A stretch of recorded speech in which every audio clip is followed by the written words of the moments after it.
Ngikubingelele mlaleli ngiphinde ngikwamukele ku-channel yethu ezinohlonze Trending News Channel. Namhlanje ke sikuphathela udaba la usisi exoxa ngabanzi ukuthi babathola kanjani abantu abathutshuliwe endlini kaMam Bishop. Uyachaza ke usisi lana ukuthi bezobe batholela abantu abathutshuliwe endlini kaMam Bishop ama-signs banikezwa ingane encane ababeyifundisa ecreche. Ngisacela ke simuphe indlebe simlalele echaza kabanzi ngalo lolu daba. Shouldn't my fresh from matric ngake ngasebenza mina ecreche uyabona. Ngangisebenza ecreche ngapha ngangifunda ngenza teaching. So ngangifundisa ingane ezila ku 5-6 years kanje. And there was this specific child eyayingithanda ehlala ngakithi because vele ngangisebenza local lama creche aselokushini yabona. Hayi man, yangithanda le ngane and yayixoxa nje yayixoxa yabona. So fast forward ngelinye ilanga ingane iyadlala. Ingane yayiweird. Mayidlala yayidlala nje ngendlela ehlukile yabona. So ngelinye ilanga ngihleli nayo ezinye ingane zileli yayingalali ke le ngane yayingalali. Ingane iyadlala ithi yenza nje lawo ma sound lawo engawa understand yabona. Ngibe uncomfortable ngimbuza ngithi hayibo mfethu yini udlala njani udlala kanje sithini manje? Athi no ukuthi nje mina mangidlala nezinto nemfene yakogwami ngidlala nayo kanje yabona. Ayibize ngegama leyo mfene. Hayi nginganaki ukuthi ukhuluma ngemfene kodwa ngimyeke achubeke uyabona umfana. Mind you lo mfana engikhuluma ngaye umzukulu wamakhelwane. Not makhelwane ngizoze ngishawe but wasendaweni like almost the same street la ngihlala khona. Uma wakhe ukogwakhe lo omkhulisayo uMam Bishop ePostoli noma eZayoni bagcoka blue and white.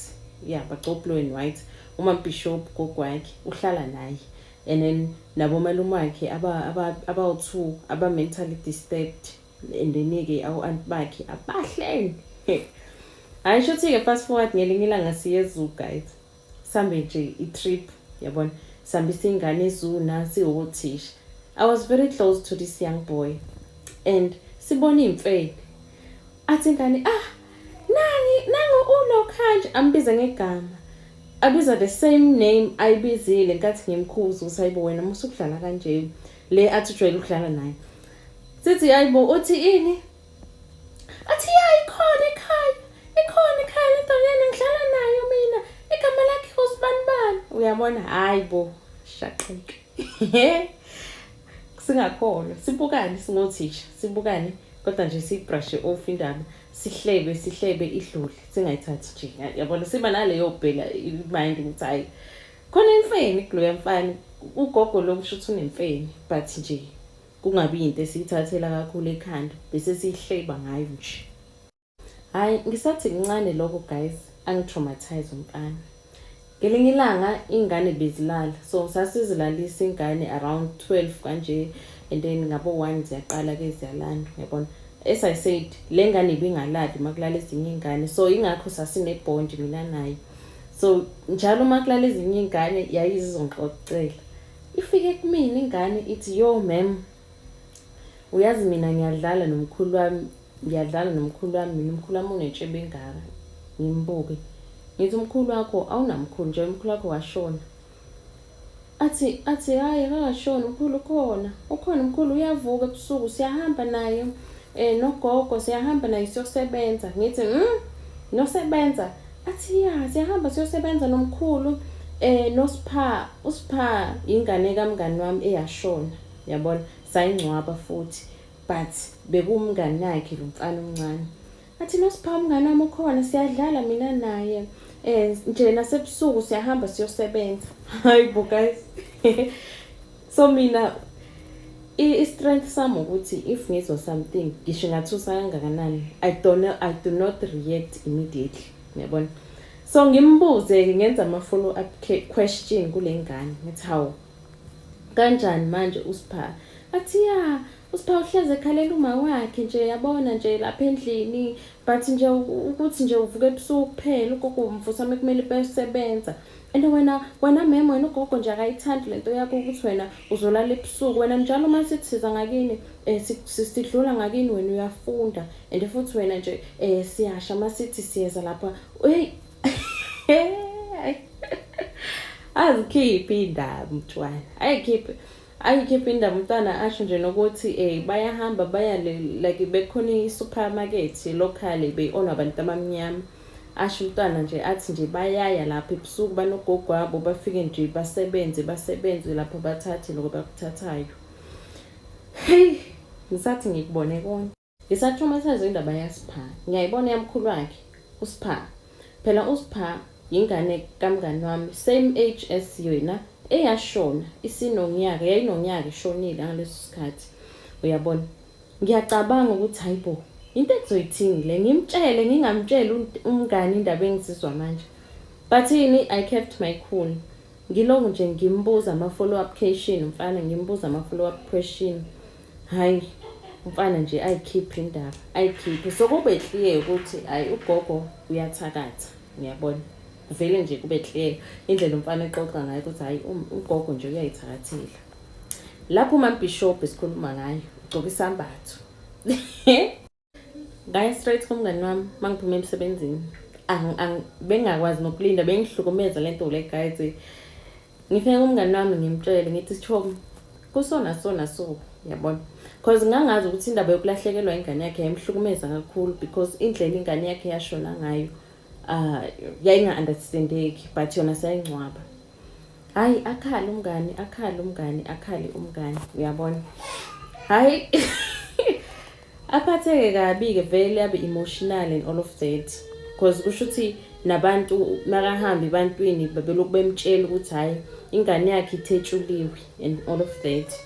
Hayi guys fast forward kwathi ngelinye ilanga nje kungonakele lutho. Hayi nawo umphakathi yolanda ugogo.